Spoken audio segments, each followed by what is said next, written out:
answers. We will get to the latest setback for Carson Wentz in a second, but first, digging the dancing king, only 17. I think I'm missing a line. LeBron breaking out the dance moves after closing out the series. Brandon, I'm not going to lie, no shade here, but he kind of dances like my dad. Wow. No, is it LeBron? Is it your dad, or is it Nick on Saturday night? I mean, that's the question. Either or. It seems like Nick does to remind me sometimes of my dad. You know, I was happy that I got everything about that series correct. You're right about that, Brandon. In 5. Look, it was just nice to see him happy. How about a little JR being JR, guys? Catching, shooting this JR, 3 from where else? Out of bounds. Oh, JR, what are you doing? Guys. Wait, Nick, was this a head scratcher or an honest mistake here? Well, I think it's both, but I hate to do this because we have the best producers in all of sports television, but I don't know why they always put me in this position. There's not a long list of NBA guys I consider actual friends of mine. JR's one of them. And they go out of their way to show these types of things. They you think JR's the only guy who stepped out of bounds this weekend? Yeah, JR's the only guy who caught a pass out of bounds. Well, let me save you, Nick. Let me save you then, Nick. Brandon. This is classic JR. This is classic JR. Come on, man. Another head scratcher in the playoffs? Can I save you, Nick? He didn't want to rub it in. Oh, More on that later. More on that later in the show. Next up, all right, Darvish debuting a new pitch where he drops his glove as a distraction. Wilds, this time you're up. It's already hard enough to hit Darvish's stuff, but breaks out the glover. This is brilliant. Jenna, I think in your read, we're sharing a brain here. I did not think this was on purpose, but it should be. This should be a purposeful strategy. He's like, no, it's an accident. The umpire was like, hey, did you do that on purpose? Because I don't think that's allowed. He's like, well, it should be. If I was in major leagues after watching this, I would drop my glove every pitch. I would wind up, I would throw the glove, and then I would pitch. Every single time. You'd have it a certainly long is not career. helping the hitter. Such a great strategy. As long, oh my God, such a great strategy as long as you know they're not going to make contact. Because if the ball's hit back at you, you might want the glove. It's one of those things, Wilds, your idea there was like what your child brings to you. Like, Daddy, I figured this out. And you're like, well, let me take it one step further. Fans catch the ball with no glove all the time. Fans can catch the ball with no glove. He did say he said he tried to throw the splitter and instead kind of messed up. We'll see. Time for No Huddle starting in Philly. Carson Wentz held out of the Eagles scrimmage Sunday with a soft tissue injury. Philly reportedly being very cautious to ensure that their signal caller is ready for week 1. All right, Brandon, you sound a little surprised. Should Eagles fans be concerned given Carson Wentz's injury history here?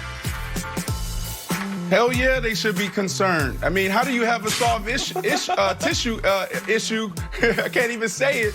Coming out of this long offseason as a player, you embrace this. You get an opportunity to recover and really build up your body the right way.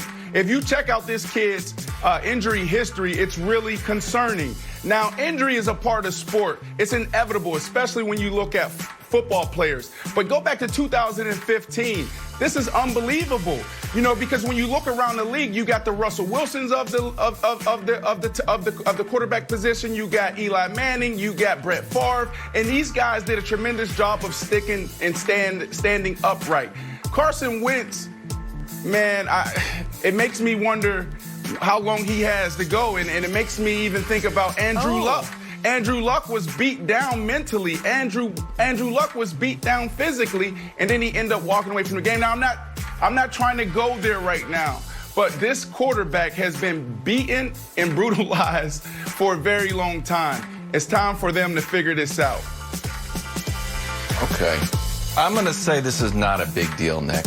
And I understand that Carson's had a few injury issues, but like, you know, previous results do not guarantee future success. Like, just because he was injured doesn't mean this minor soft tissue injury, which all of a sudden I, as a sports commentator, am qualified to analyze. I'm just not going to say this is a big deal. It's not Jalen time. Eli Manning with never respect missed a practice. to what you're saying, Wilds, and our resident Eagles fan, Dustin Waite, who's a great statistician, but is just blind on this topic because he wrote on my stat sheet today, I think this is a fake news story.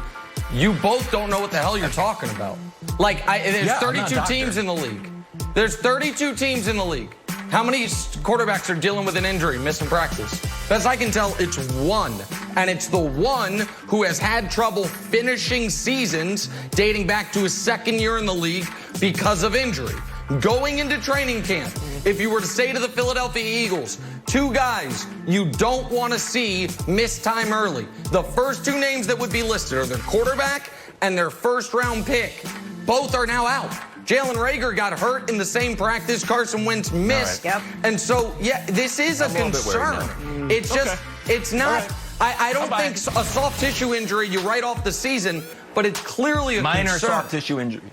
Minor soft tissue. Hey, look, we seem to be having the same conversation every year about Carson. On to Dallas I also now. like how you call it a tissue issue. It's a tissue issue. It's exactly what it is. It's a tissue issue. The head coach, Mike McCarthy, I get that throughout the entire winter. Winter tissue issues. Mike McCarthy's getting Dak and all of his weapons up to speed. Wide receiver Michael Gallup, excited about the things that McCarthy is doing. Listen to this, guys. He said, quote, McCarthy wants us to have a good time while we're out there, make sure we're having fun, you know, just a different variety of things that he does that we haven't had there in the past. That's been good for us. I don't know, kind of sounds like a knock on Jason Garrett. Brandon, how much of an upgrade will McCarthy be over Jason Garrett this season? Big time. I think it was long overdue. You know, when you hear these things, and I say it all the time, you really got to pay attention to these guys in the press conferences, whether it's player or coach. They tell us a lot of things. When I actually dove deeper into this story, I heard a lot of things come out like it's a breath of fresh air. I heard a lot of things like Coach Garrett was a master of the message, but not real communication. He used signs, he used T-shirts to really communicate with the guys. He was too professional. So I think that the guys are really embracing this because they knew that Coach Garrett was probably there 2 or 3 years too long. So I'm excited with Coach McCarthy being there and taking over the reins. But he should do a good job. I mean, this guy sat in Appleton, Wisconsin in his barn for a year. He didn't take a year off. He sat there and he studied. He studied what was working, what wasn't working in Green Bay. He studied head coaches around the league. He studied players. He studied schemes. The only thing that I'm concerned about is his predictable offense. If this guy can come in with a few new wrinkles, we were looking at a Dallas Cowboys team that could potentially contend. And now we're talking about a team that is actually winning games and not this whole America's team and Dallas Cowboys. Let's talk about these guys all the time. And we'll apparently have Just fun get in the over it. process. Let's start winning some games. Oh, my goodness. Win some games. Brandon, I had a question for you.